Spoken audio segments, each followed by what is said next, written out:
vamos dar início à nossa Escola Bíblica Dominical, dando continuidade ao nosso tema, agora para esse ano, o que Deus espera da sua igreja. E nós vamos estudar alguns livros da Bíblia, e eu creio que isso vai ser muito importante para a igreja, para sabermos realmente o que Deus espera de nós, tanto na questão de adoração, quanto na questão de serviço. Eu quero focar esse ano nessas duas áreas,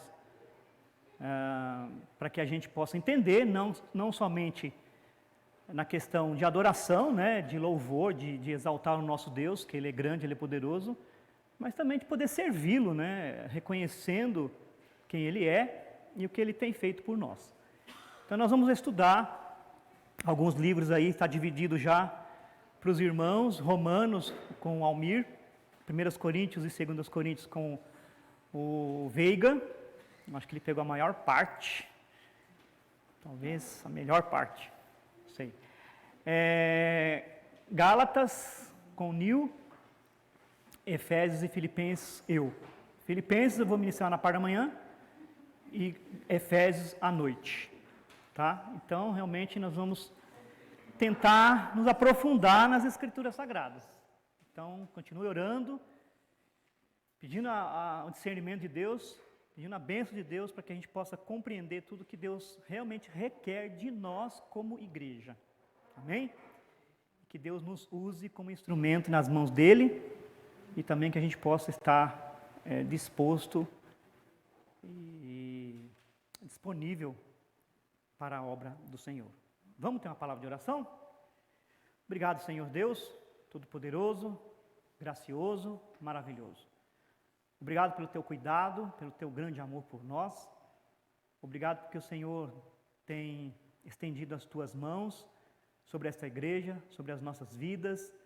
E nós Te louvamos, meu Deus, porque não somos merecedores de nada, somos apenas servos, escolhidos e chamados pelo Senhor, agraciados, ó Deus, pela salvação em Cristo.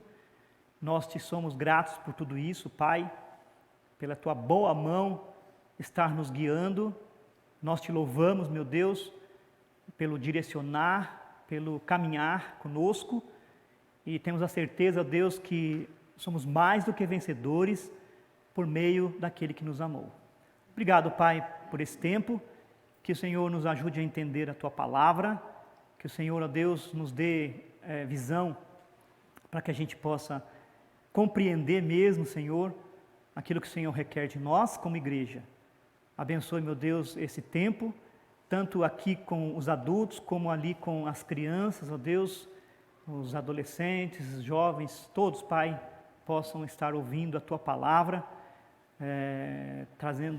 sendo ministrada pelos Teus servos. Abençoe esse tempo. É isso que nós Te pedimos e Te agradecemos. Desde já também lembramos, Pai, do Fael, Deus, e da família ali, ó Pai, Marco e a Vanessa, e também a menina. Que o Senhor abençoe essa família, cuidando, sustentando, indo à frente, ó Deus, dessa enfermidade, desse momento difícil.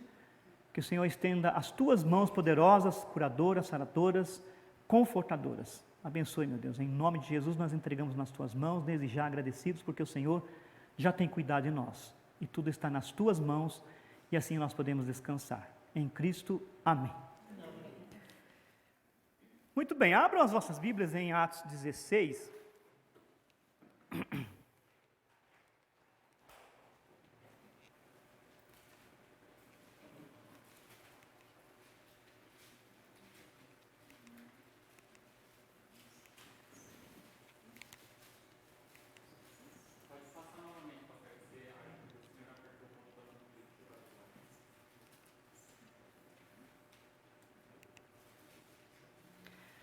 O que Deus espera da sua igreja, carta aos Filipenses. Depois a gente vai lá para Filipenses, nós vamos ler alguns trechos só do lado de Filipenses.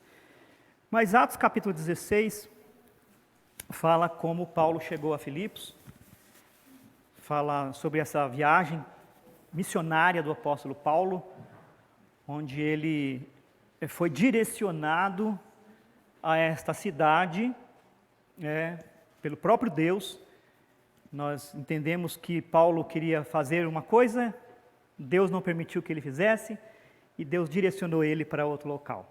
E é aqui que a gente encontra, então, Paulo indo para a cidade, para Filipos, cidade da Macedônia. Então, capítulo 16, a partir do versículo 1 aí, fala sobre isso. Vamos lá ler.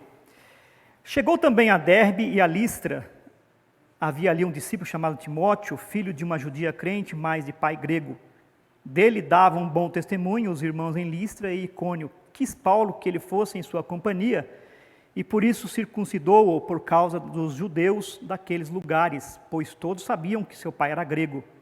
Ao passar pelas cidades, entregavam aos irmãos para que as observassem as decisões tomadas pelos apóstolos e presbíteros de Jerusalém.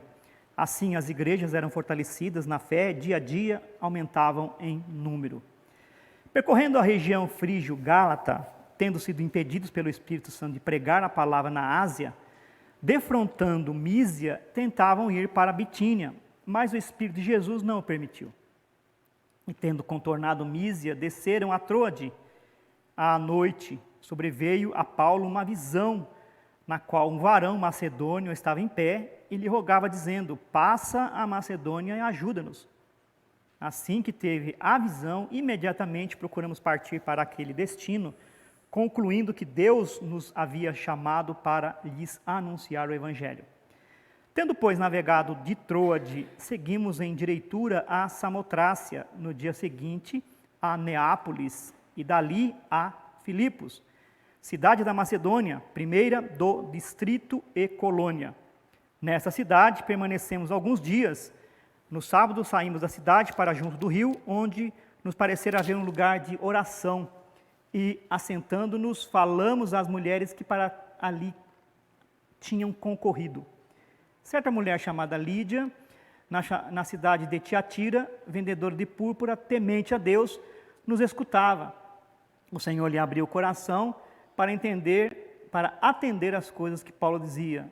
Depois de ser batizada, ela e toda a sua casa nos rogou, dizendo: se julgais que eu sou fiel ao Senhor, entrai em minha casa e aí ficai, e nos constrangeu a isso. Então, Paulo chega aqui a Filipos, né, até por direção do próprio Deus. E ali acontecem algumas coisas, começando aqui com a conversão dessa mulher, né, chamada Lídia, e depois a gente vai ver também a cura dessa jovem, e também a conversão do carcereiro e algumas coisas que aconteceram ali, tá? Então, Paulo passou por essa cidade pela direção de Deus. Ele esteve preso lá e tudo mais. Mas a gente não vai entrar muito em pormenor aqui, porque a gente vai estudar o livro de Filipenses, certo? E para a gente iniciar, então, o estudo de Filipenses, a gente precisa introduzir a carta, saber o que realmente aconteceu, como que foi escrita, onde foi escrita, a data, quem escreveu, né, alguns pontos importantes sobre a carta. Tá? Depois a gente vai entrar diretamente na carta aos Filipenses, versículo por versículo, talvez. Vamos ver como é que a gente vai fazer. Tá bom? É uma carta curta, mas com grande conteúdo, viu? Há coisas maravilhosas aqui nessa carta aos Filipenses.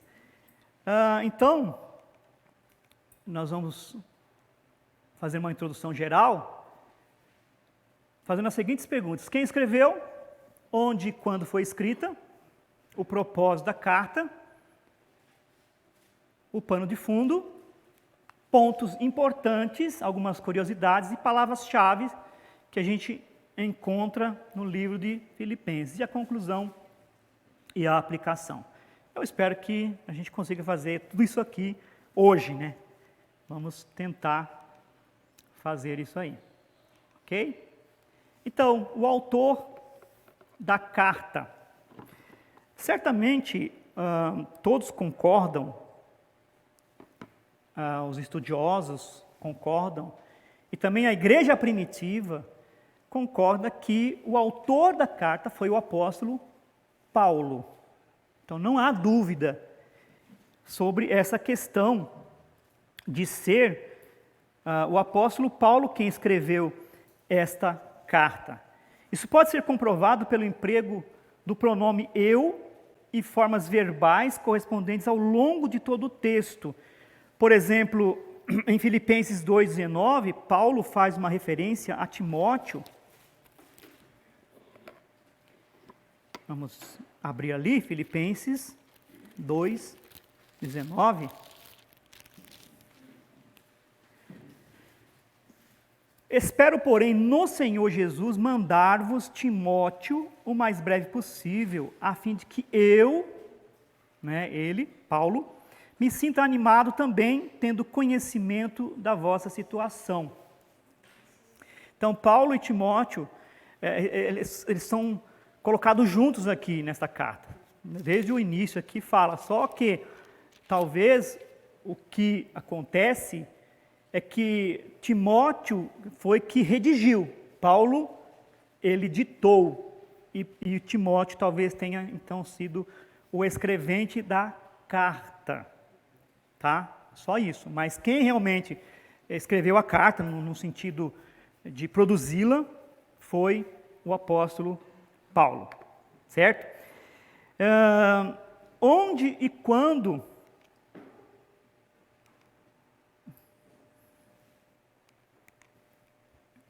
Data e local. Então, onde e quando essa carta foi escrita?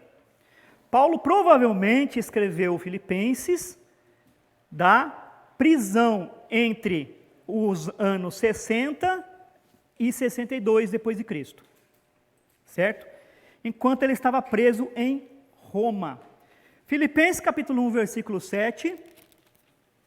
Então, nós vamos escorrer alguns versículos nesta carta, certo? Para a gente poder compreender esse contexto geral. Versículo 7, aliás, é justo que eu assim pense de todos vós, porque vos trago no coração, seja nas minhas algemas, seja na defesa e na confirmação do Evangelho, pois todos sois participantes da graça comigo. Estou falando de algemas. No versículo 13, fala aí também, de maneira que as minhas cadeias em Cristo se tornaram conhecidas de toda a guarda pretoriana e de todos os demais. Então, algumas referências aqui nos fazem entender que ele realmente estava preso. Tá? Então, ele escreveu da prisão esta carta. Então, algumas referências nos dão a entender que provavelmente foram em Roma. Ele fala sobre a guarda pretoriana e também a casa de César, no capítulo 4, versículo 22. Todos os santos vos saúdam, especialmente os da casa de César. Então, dentro do contexto da cidade, havia ali o imperador e esses aí que faziam parte da casa de César. E a guarda pretoriana, da onde que ele poderia tirar essa mensagem, essa passagem, essa questão lá de Roma, certo? Então, o autor da carta, apóstolo Paulo, o local da prisão, a data provavelmente 60 a 62, mas por aí mesmo, no ano 61, por aí. E o propósito da carta? Por que Paulo escreveu esta carta? Então, Paulo, ele estabeleceu essa igreja, na sua segunda viagem missionária, e depois de um tempo ele voltou para rever essa igreja. E depois de muito tempo, então, já estabelecida essa igreja, Paulo escreve essa carta aos filipenses, com alguns propósitos. E eu coloquei aqui 5 propósitos. 5 propósitos, porque Paulo escreveu essa carta. Então, eu vou colocar ali. O primeiro propósito é agradecer aos irmãos pela oferta recebida. O apóstolo Paulo recebeu ofertas dessa igreja. Ele, sabendo que ele estava preso, que ele estava sofrendo pelo evangelho, eles ajudaram o apóstolo Paulo. Então, eles mandaram pelo menos 2 ofertas, 2 menções de que eles ajudaram o apóstolo Paulo, se encontra nessa carta. Eles ajudaram o apóstolo Paulo. Então, Paulo, sendo grato a Deus e à igreja, então ele usa essa carta para agradecer aos irmãos por esta oferta recebida.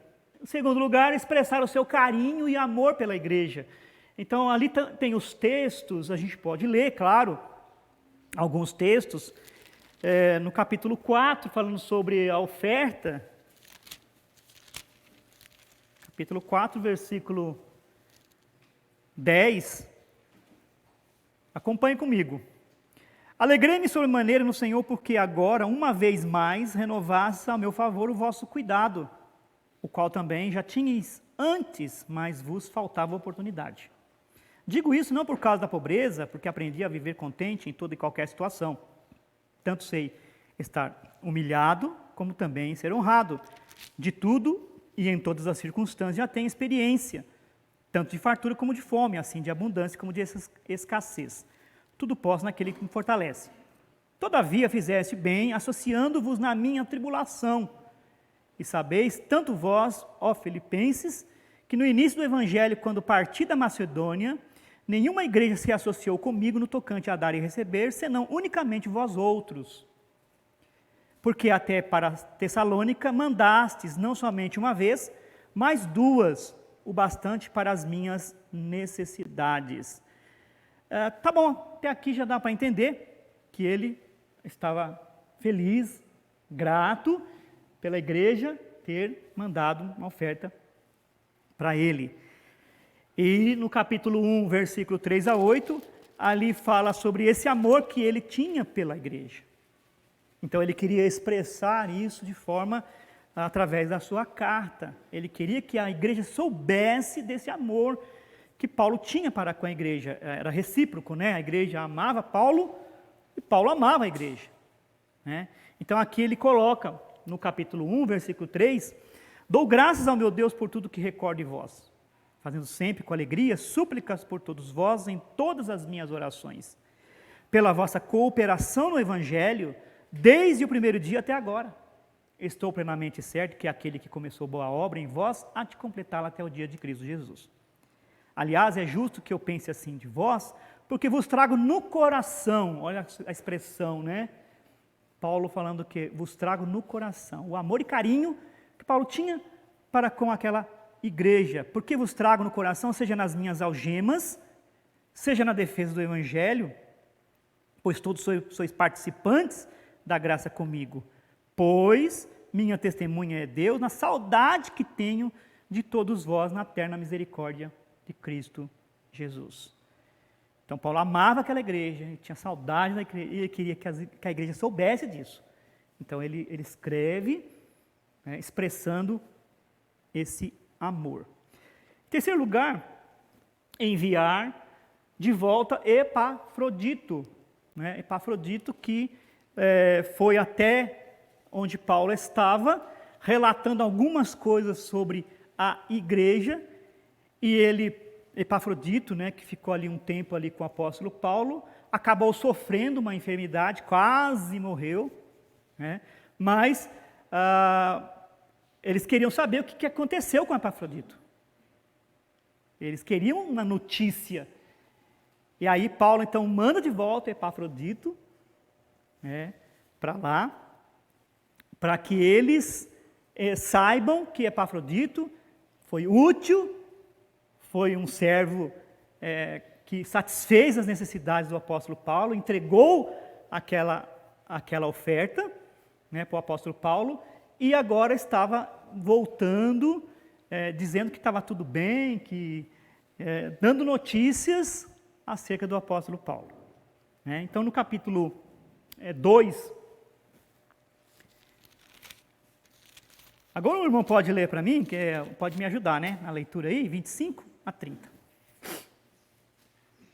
Contudo, penso que será necessário enviar de volta Epafrodito, meu irmão, cooperador e companheiro de lutas, mensageiro que vocês enviaram para atender às minhas necessidades, pois ele tem saudade de todos vocês e está angustiado porque ficaram sabendo que ele esteve doente. De fato, ficou doente e quase morreu. Mas Deus teve misericórdia dele, e não somente dele, mas também de mim, para que eu não tivesse tristeza sobre tristeza. Por isso, logo enviarei, para que quando o virem novamente, fiquem alegres, e eu tenha menos tristeza. E peço que vocês o recebam no Senhor com grande alegria e honrem homens como este, porque ele quase morreu por amor à causa de Cristo, arriscando a vida para suprir a ajuda que vocês não podiam me dar. Interessante isso, né? Então, Paulo manda de volta e diz para que a igreja receba-o com muito carinho, com muito amor, porque era um homem que realmente tinha dado a vida pelo Evangelho. Quase morreu por causa disso, né? Enfrentando dificuldades, enfrentando lutas, a estar ali com o apóstolo Paulo. E está passando muito rápido, né? Letra D, exortá-los à unidade e ao serviço mútuo. Então, Paulo também escreve a carta com essa intenção. Exortá-los à unidade. Por quê? Porque havia partido, havia uma divisão na igreja. Então, Paulo escreve para que eles pudessem se unir em prol do Evangelho, tá? Pela fé evangélica, e também ao serviço mútuo. Vamos ler alguns textos aí, 1:27.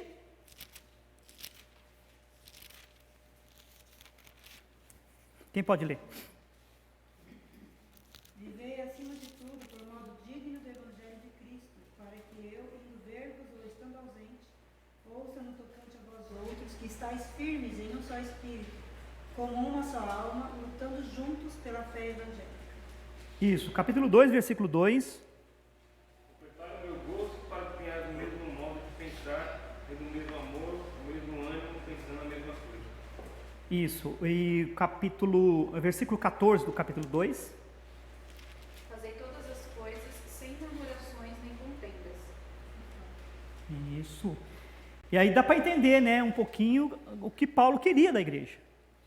Que eles estivessem unidos na fé. Que eles não estivessem divididos. Que todos pensassem a mesma coisa. Pensassem. Sempre tem gente com dificuldade dentro da igreja. Tem. Parece que não tem, não. Tem. Aqui no capítulo 4. Duas mulheres. Mas causam partido, né? Causam uma divisão. E foi o que aconteceu. Mas é uma divergência que estava causando divisão. E para mim, divisão é partido. No capítulo 4, então, fala: rogo a Evódia e a Sintique que pensem concordemente no Senhor. A ti, fiel companheiro de julgo, também peço que as auxilie, pois juntas se esforçaram comigo no Evangelho. Também com Clemente e com os demais cooperadores meus, cujos nomes se encontram no livro da vida. Então, quando há uma coisa dessa, causa problema na igreja, porque a igreja sofre também. Então, com certeza aqui, alguns estavam do lado de Evódia, outras estavam do lado de Sintique, porque acontece isso. Então, o apóstolo Paulo escreve para que elas pensem concordemente, elas entrem num acordo para que não haja isso, não aconteça isso. Então, apesar da divergência, que, claro, é uma divergência, mas a divisão acontece, o partido acontece. E Paulo, já querendo cortar o mal pela raiz, então ele já escreve. Se ele fala de união é porque estava repartido, né? Se fala de união para unir, para ter o mesmo. Exatamente. Mas tem uma ideia de qual era o assunto que elas tinham de divergência? A divergência, a Bíblia não fala. Deixa eu ver se aqui tem alguma coisa. Uma outra tradução, não é harmonia. A estabilidade espiritual depende do amor, da harmonia, da paz. Evidentemente, a desunião na igreja estava prestes a destruir a integridade do seu testemunho. Bom, não fala o que essas mulheres tinham como divergência, né? Possivelmente estavam entre as que estavam reunidas para orar, quando Paulo pregou o evangelho pela primeira vez em Filipos. Aparentemente, elas estavam liderando duas facções opostas na igreja. Está aqui. Muito provavelmente a respeito de um conflito pessoal. A Bíblia não fala realmente o que que estava acontecendo ali. Então, duas dessas mulheres, né, cooperadoras, elas estavam implantando uma contenda na comunidade. Paulo escreve então a carta no intuito de sarar essa divisão que se criou. Ok? Era grave porque mina a harmonia de sentimentos que deve existir entre os fiéis de cada comunidade local. Isso lhe oferece a oportunidade de se estender sobre o que realmente agrada a Deus na vida cristã. E a lição que a gente pode tirar dessa parte aqui é que se existe uma ambição no fiel, essa deve ser a de servir a Deus tendo os mesmos sentimentos de Cristo Jesus. Não buscando cada um seu próprio interesse, suas próprias coisas, mas cada um buscando o interesse do outro e principalmente do Senhor. Por isso que ele fala, né, que precisa haver unidade aqui, união, para que eles possam lutar juntos pela fé evangélica e não por coisas pessoais, certo? E por último aqui, advertir os filipenses quanto aos judaizantes. Apesar de não ter sinagoga na cidade de Filipos, mas havia ali alguns judeus que estavam trazendo problema, né? E ensinando que a salvação era por circuncidar-se e guardar a lei. Então eles ensinavam que a circuncisão era necessária para a conversão. Eles declaravam falsamente que os novos conversos precisavam se submeter à antiga lei da circuncisão do Velho Testamento, antes de se tornarem cristãos. Filipenses capítulo 3, vamos ver? Versículo 2 e 3. Acautelai-vos dos cães, acautelai-vos dos maus obreiros, acautelai-vos da falsa circuncisão, porque nós é que somos a circuncisão, nós que adoramos a Deus no Espírito e nos gloriamos em Cristo Jesus e não confiamos na carne. Então, havia isso aqui, essa heresia estava sendo introduzida, não há muitas doutrinas erradas, mas aqui a gente entende que eles estavam tentando incutir isso na vida dos cristãos ali, e Paulo então escreve para alertá-los acerca desses maus obreiros. Ok, parte histórica, o pano de fundo da carta. Vamos falar um pouquinho sobre a cidade de Filipos. Filipos foi uma cidade importante do Império Romano, considerada uma porta de entrada da Europa em relação aos visitantes provenientes da Ásia. Então, uma cidade muito importante. Ali havia ouro, prata, né, no início. Era uma cidade que era a porta de entrada, tá, para quem vinha da Ásia e chegava ali. Então, estava localizada ao leste da antiga província da Macedônia, a 13 quilômetros do Mar Egeu, no topo de uma colina, bem no limite entre a região da Macedônia e a Trácia. Abaixo dali passava a Via Ignátia, uma estrada que ligava Roma à Ásia Menor. Uma estrada muito importante também, que dava acesso, então, tanto a um lugar como ao outro, né? Era uma passagem, né, para a Europa e para a Ásia. Aí eu coloquei aqui um mapa, né, não sei se dá para ver muito bem ali, que Filipos está bem aqui, ó. Paulo fez essa viagem toda, né, de Antioquia e tal, aqui, passando por essas cidades aqui, Icônio, Listra, Troade, e daqui ele foi para Filipos. Tá? Depois ele fez uma volta e passou em outras cidades ali, completando essa viagem missionária. A origem desse nome, Filipos, a cidade recebeu esse nome por causa de Filipe II da Macedônia, o pai de Alexandre o Grande. Antes de receber o nome do rei que lhe conquistou, a cidade se chamava Crênides, que significava lugar das fontes. Tá? Então a cidade ela foi tomada por esse rei, e ele então mudou o nome da cidade para Filipos, porque trazia o seu nome, Filipe. Né?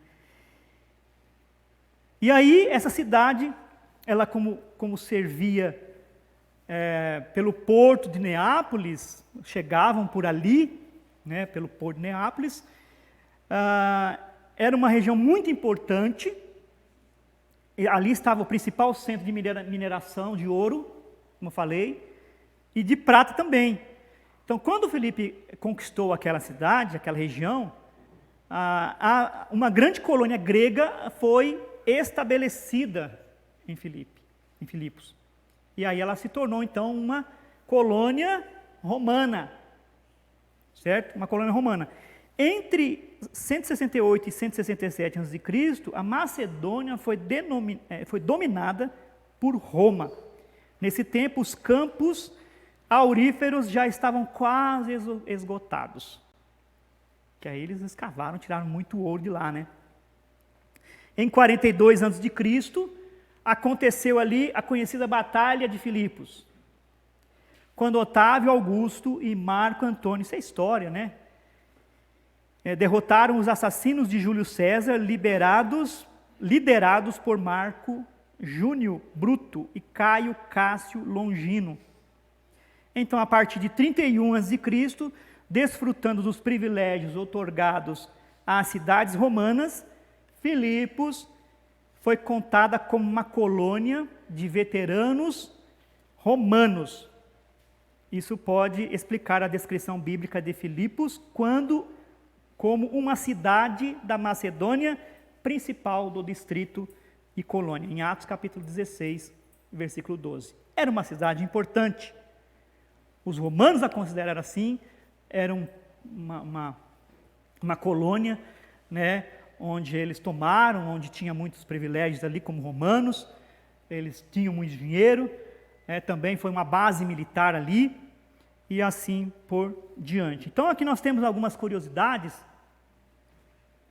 O nome e a origem da cidade, já falamos, como ela foi colonizada. Temos então algumas curiosidades a respeito desta carta, ou do contexto geral aos filipenses. A primeira é que a cidade recebeu o nome de Filipos por causa do rei Filipe da Macedônia, lembrem disso, tá? Ela recebeu o nome do rei Filipe da Macedônia, que era o pai de Alexandre o Grande. E aí ele rebatizou-a com o seu próprio nome. Em segundo lugar, a igreja de Filipos foi a primeira igreja estabelecida pelo apóstolo Paulo na Europa. A primeira igreja. Então, isso se deu em sua segunda viagem missionária. No capítulo 16 de Atos, nós lemos ali o versículo 11 e o versículo 12. Paulo fez uma grande viagem missionária, né, por volta do ano 49 a 52, essa segunda viagem. E isso está registrado em Atos capítulo 15, se você quiser ler, é bom você ler para poder entender melhor. Capítulo 15 e o capítulo 16, até o capítulo 18. Então, esse circuito de viagens do apóstolo Paulo começou e terminou na cidade de Antioquia, da Síria, e durou cerca de 3 anos. Ele partiu de Antioquia, tendo escolhido Silas como companheiro de obra. E o apóstolo visitou essas cidades em sequência. Ele foi para Derbe, Listra, Icônio, Antioquia da Psídia, Troade, Neápolis, está tudo ali. Deixa eu voltar aqui um pouquinho, acho que dá para...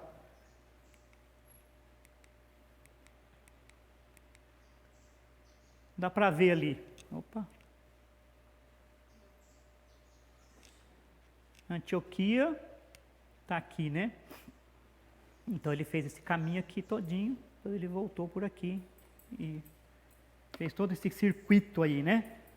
Anfípolis, Apolônia, Tessalônica, que está Anfípolis ali, Bereia, está ali para aquele lado ali de cima ali, a Tessalônica, Bereia, Atenas, Corinto, Cencreia, Éfeso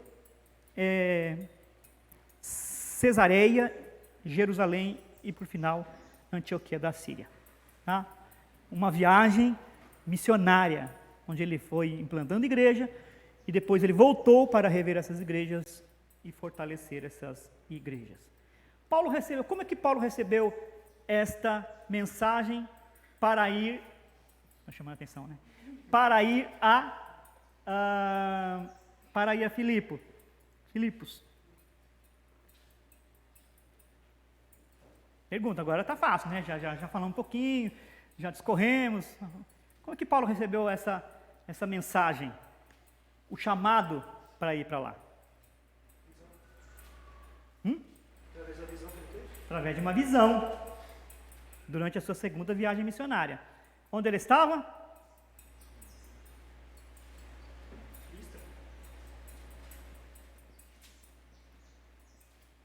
Onde ele estava?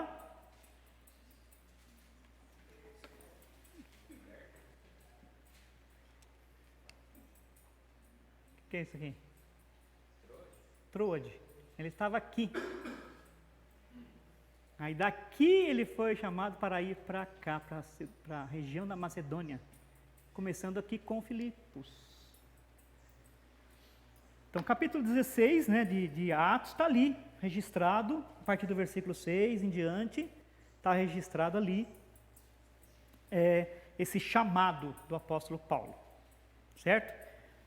Agora você me pergunta, então eu tenho que ter uma visão para poder receber um chamado de Deus e partir para a missão?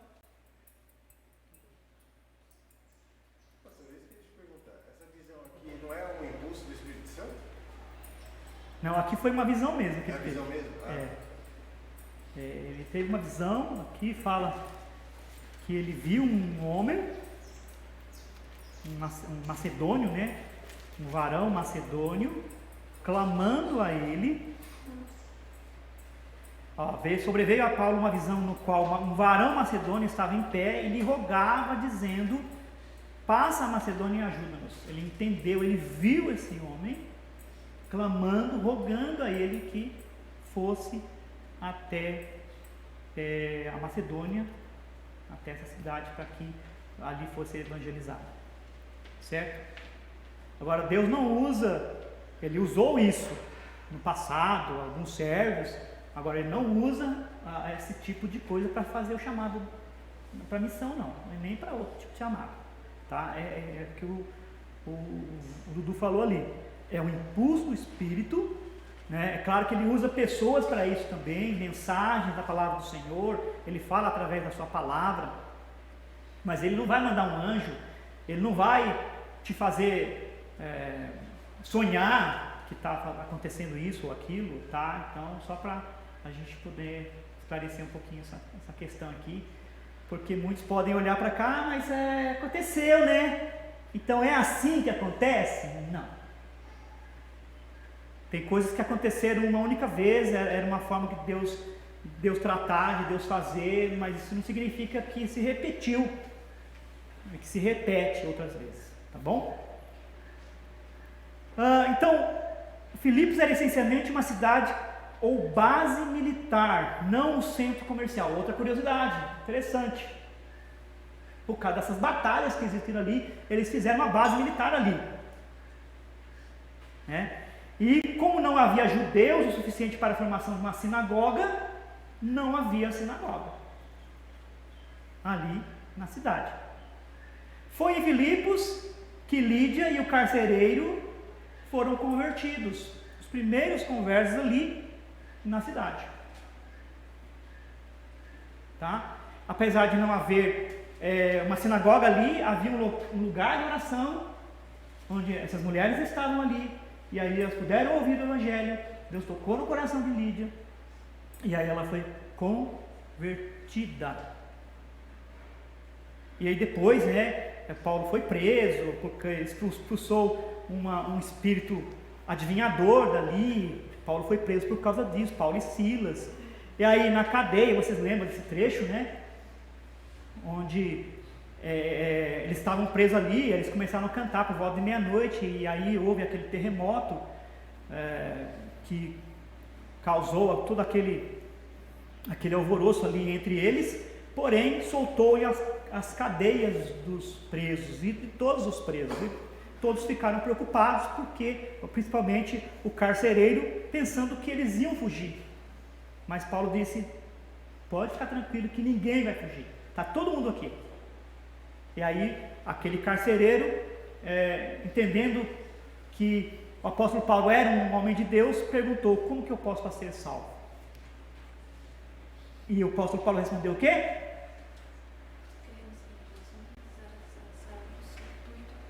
Muito bem. Vocês lembram dessa passagem? Então todo mundo pode dizer. O que ele disse? Crê no Senhor Jesus e serás salvo, tu e tua casa. Isso. E aí então ali foram salvos aquelas pessoas ali. Então esta é uma carta chamada Carta da Prisão. Lembra que ele escreveu essa carta da prisão. E juntamente com essa carta ele escreveu outras cartas. Alguém sabe?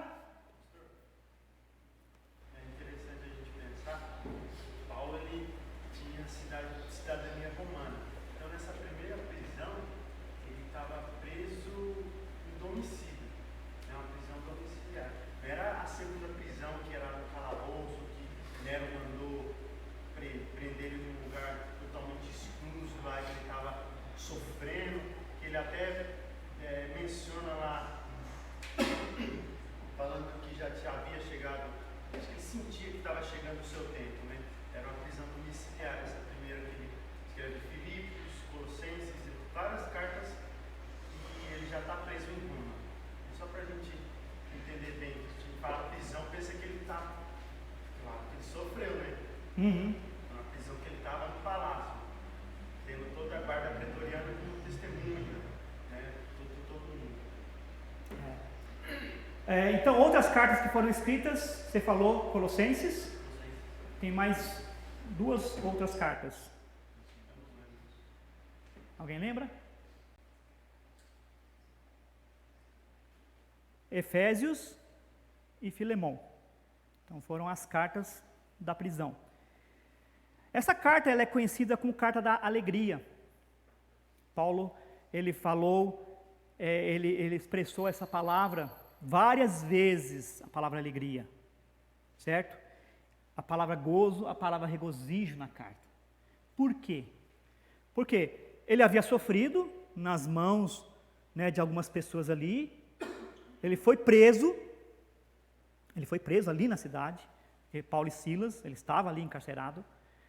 Ele sofreu por causa desses maus obreiros aqui. Ele chamou esses obreiros de cães. Né? E aqui no versículo 17 do capítulo 3, ele diz: sede imitadores meus e observai os que andam segundo o modelo que tendes em nós. Pois muitos andam entre nós, os quais repetidas vezes, e eu vos dizia, agora vos digo, até chorando, que são inimigos da cruz de Cristo. Então Paulo sofreu uma perseguição ali tremenda, mas em todas essas questões, ele diz o quê? Regozijai-vos, alegrai-vos. E ele, então, interessante que ele diz, sede meus imitadores. Então é uma carta cheia de esperança, uma carta cheia de alegria, uma carta cheia de regozijo, apesar de ser conhecido também como carta de recursos através do sofrimento. Porque apesar do sofrimento, havia muitos recursos da graça de Deus que Paulo entendia, que Paulo conhecia e que ele colocava em prática, e ele se regozijava por conhecer o Senhor, por sofrer pelo Senhor. Muito interessante essa curiosidade aqui, né? Então, várias passagens aí falam sobre alegria e regozijo, se você quiser observar, no capítulo 1, versículo 4, no versículo 18, no versículo 25, no versículo 26, no capítulo 2, versículo 2. Não dá tempo da gente ler tudo isso, a gente vai para essa carta, a gente vai ler todos os versículos quando a gente chegar lá. No capítulo 3, versículo 1, no capítulo 4, versículo 1, fala que a igreja era a alegria dele e coroa. No capítulo 4, versículo 10 também. E no capítulo 4, versículo de número 4. Alegrai-vos no Senhor. Eu digo outra vez, alegrai-vos. O senhor deu 3 ou 4 motivos aí, né, de sofrimento, mas o senhor não falou, acho que, na minha opinião, o mais importante, que era a perseguição religiosa. O apóstolo Paulo foi preso por perseguição religiosa. Isso. E Foi. com certeza a igreja estava sofrendo isso também. Exatamente. Tanto que o pessoal colocou ele na prisão, mandou ele embora da cidade por perseguição religiosa, porque ele expulsou demônios, espíritos adivinhadores de uma mulher, e dava lucro para alguém que tem uma religião lá. Exatamente. Exatamente. E apesar de tudo isso, ele se alegrou, né, por sofrer pela causa de Cristo. Ele podia estar chorando, ele podia estar resmungando. Veja que lá na prisão, ele cantava louvores ao Senhor. Algo que muitos de nós estaria talvez reclamando, murmurando, chorando, gritando, esperneando, etc, etc, etc. Então é uma carta chamada Recurso através do Sofrimento, que fala sobre Cristo em nossa vida, Cristo em nossa mente, Cristo como nossa meta, Cristo como nossa força e alegria através do sofrimento. E aí nós temos alguns versículos chaves, né, que queria deixar com os irmãos. Um deles é esse aqui, ó. Vamos ler junto? Porquanto para mim o viver é Cristo e o morrer é lucro. Filipenses 1:21. Filipenses 3:7. Mas o que para mim era lucro, isto considerei perda por causa de Cristo. Filipenses 4:4, todo mundo conhece? Alegrai-vos sempre no Senhor. Outra vez digo, alegrai-vos. Filipenses 4:6 e 7. Não andeis ansiosos de coisa alguma, em tudo, porém, sejam conhecidas diante de Deus as vossas petições, pela oração e pela súplica, com ações de graças, e a paz de Deus, que excede todo entendimento, guardará o vosso coração e a vossa mente em Cristo Jesus. Versículo maravilhoso. E Filipenses 4:13, todo mundo conhece também? Tudo posso naquele que me fortalece. Versículos-chave, ótimos versículos, guarde esses versículos e ande com eles, praticando ele todo o tempo. A carta é formada por uma estrutura, né? Não vai dar tempo da gente falar tudo, mas no capítulo 1 de Filipenses, Paulo expressa a gratidão, como nós falamos, pelo companheirismo dos santos em Filipos. Ele também ensina que a oposição que sentiu ao servir ao Senhor, inclusive ao ser preso, havia promovido a causa do Evangelho. Então, é claro que poderia ter causado algum problema, alguma dificuldade, mas ao contrário, isso permitiu que o Evangelho crescesse mais e mais. E as pessoas movidas pela prisão do Paulo, pelo sofrimento do apóstolo Paulo, ousavam falar do Evangelho. Não se acovardaram, falaram. No capítulo 2 de Filipenses, Paulo também incentiva os membros da igreja a serem unidos e salienta o exemplo de Jesus Cristo. Temos a passagem aí de capítulo 2, versículos 5 a 11, né, que fala do Senhor Jesus Cristo como exemplo para nós. Ao fazermos qualquer trabalho, qualquer obra, seguir o exemplo de Cristo Jesus. Tende em vós os mesmos sentimentos que houve em Cristo. Então, o que não deve mover a gente é a vaidade e o orgulho. Filipenses capítulo 3, Paulo adverte sobre os judaizantes.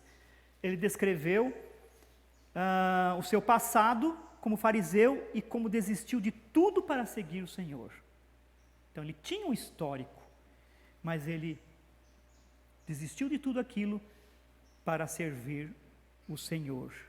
E Filipenses capítulo 4, ele incentiva os santos a se regozijarem no Senhor, a se alegrarem no Senhor, apesar das dificuldades, e se substituir a ansiedade que a gente tem, né, por oração e ações de graça. Então, ao invés de reclamar, né, orar e agradecer ao Senhor.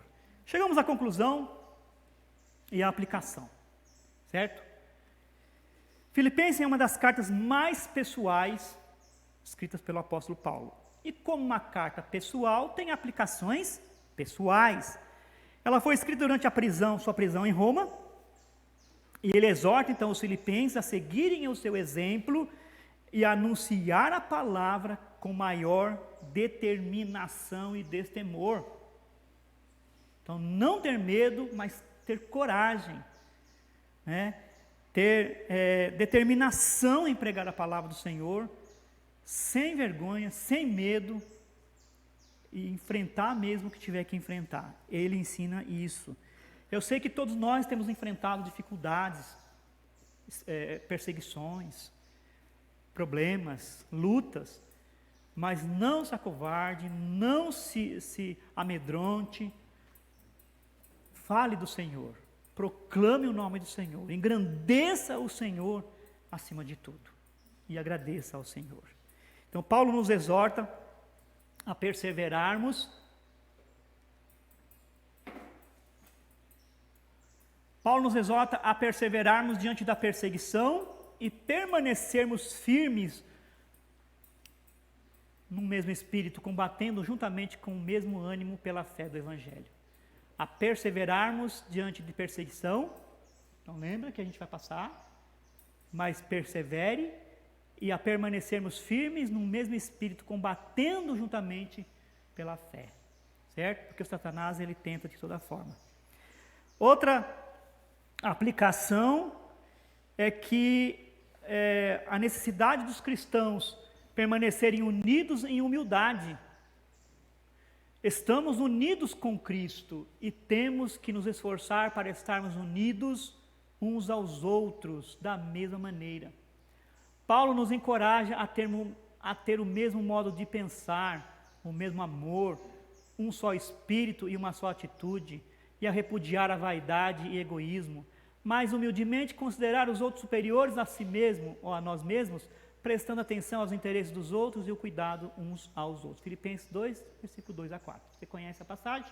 A gente vai estudar mais profundamente quando chegar lá, tá bom? Mas lembrando que nós somos exortados a permanecermos unidos em humildade, ok? Lutando junto pela fé evangélica e tendo o mesmo modo de pensar, o mesmo objetivo, que é exaltar, glorificar o Senhor, bendizer o Senhor, servir ao Senhor, e testemunhar do Senhor. E uma última aplicação, Paulo exorta os crentes a se alegrarem no Senhor. A se alegrarem. Tá triste? Está passando por dificuldade? A melhor coisa que a palavra de Deus nos ensina é ser grato e a se alegrar no Senhor. No Senhor. Ter a esperança nele que tudo vai passar. Ele é o nosso Deus, Ele está cuidando de nós, Ele está conosco, Ele está nos fortalecendo, e a gente precisa reconhecer isso, a graça dEle sobre nós, amém? Ele é um Deus gracioso, maravilhoso. Ele não quer, é claro que Ele não quer que o seu servo sofra, mas muito mais do que o sofrimento que é natural, há sofrimentos que são causados, mas há muito sofrimento natural. Muito além disso, né, o Senhor quer ver a nossa atitude, a nossa fé e o nosso modo de agir diante dessas dificuldades. Nós estamos reclamando, nós estamos murmurando, nós estamos abandonando o barco por causa de uma perseguição, por causa de uma luta, de uma dificuldade que a gente tem passado. O apóstolo Paulo aqui nessa carta, ele nos ensina a lutar junto, orar um pelo outro, se preocupar, não pensar em si mesmo, somente em si mesmo, porque é fácil, o meu próprio interesse, buscar o meu próprio interesse, mas pensar no outro, pensar na igreja, pensar num todo, e se alegrar diante das dificuldades. Alegrai-vos no Senhor. No capítulo 3, versículo 1, Quanto ao mais, meus irmãos, alegrai-vos no Senhor. Olha, é para nós, é para todos nós. O apóstolo Paulo estava sofrendo, a igreja sofria com ele. Mas ele disse, se alegrem. Eu estou alegre, porque eu estou sofrendo pela causa de Cristo. Né? Muito interessante. E para a gente encerrar, alegre-se sempre no Senhor, novamente direi, alegrem-se, capítulo 4, versículo 4. Como crentes podemos nos alegrar e experimentar da paz de Deus, quando lançamos todos os nossos cuidados sobre Ele. Não andem ansiosos de coisa alguma, mas em tudo, pela oração e súplica, e com ações de graças, apresentem seus pedidos a Deus. Então, que Deus nos abençoe, e que a gente, junto com essa carta, com esse ânimo, com esse espírito, a gente possa prosseguir juntos aí, lutando, né, pela mesma fé e se alegrando diante das perseguições que vamos passar, certamente. E seguir o exemplo do apóstolo Paulo, né? Não abandonar o barco de forma alguma, mas a prosseguir, glorificando, exaltando e testemunhando do Senhor. Amém? Obrigado, Pai. Obrigado por esse tempo maravilhoso em que passamos aqui estudando sobre essa introdução geral. Ó Deus, que nos faz entender um pouquinho acerca desse assunto.